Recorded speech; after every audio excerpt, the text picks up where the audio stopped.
సతీష్ గారు, ఇప్పుడు హనుమాన్ జయంతి వస్తుంది కదా! అవును. ఈ హనుమాన్ జయంతి మనకి చైత్ర శుద్ధ పౌర్ణమి రోజు వస్తూ ఉంటుంది. అవును. సో, ఈ రోజు చేయాల్సిన విధి విధానాలేంటి? అసలు హనుమంతునికి ఎలా పూజలు చేయాలి? హనుమంతునికి ఎలా పూజ చేయాలి అనే దానికంటే ముందు, హనుమంతుడి దగ్గర మనం ఇప్పుడు ఏం నేర్చుకోవాలి? హ్మ్. సో, దాని బేస్. హనుమాన్ జయంతిని ఎందుకు మనం మనం చేసుకోవాలి?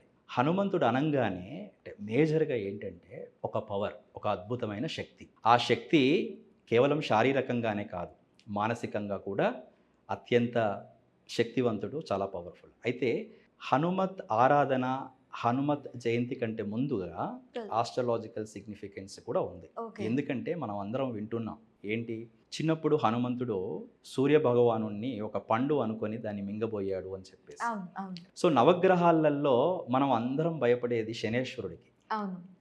శని మహర్దశ నడుస్తున్నా, ఏలినాటి శని నడుస్తున్నా, అష్టమ శని, అర్ధాష్టమ శనిలు ఇవి నడుస్తున్నా కొంచెం మనకి జీవితం ఆటంకాలు తప్పకుండా ఉంటాయి. అంటే వారి వారి జాతకాలలో శని ఏ స్థానంలో ఉన్నాడనే దాన్ని బట్టి. అవును. సో, ఎన్ని వేదాలలో పరమశివుడు కూడా శనేశ్వరి యొక్క దానికి తను బలి అయ్యాడు. పరమేశ్వరుడు కూడా. దానికి వేరే స్టోరీ ఉంది. బట్ కేవలం శ్రీ హనుమంతుడిని శనేశ్వరుడు ఏమీ చేయలేకపోయాడు. హ్మ్. కారణం ఏమిటి అంటే చాలా ధర్మబద్ధంగా ఉండడము, అత్యంత శక్తివంతంగా ఉండడం. హనుమత్ ఆరాధనని మనసా, వాచా, కర్మేణ మనం చేసిన రోజున శనేశ్వరుడు మనల్ని ఏమీ చేయలేడు.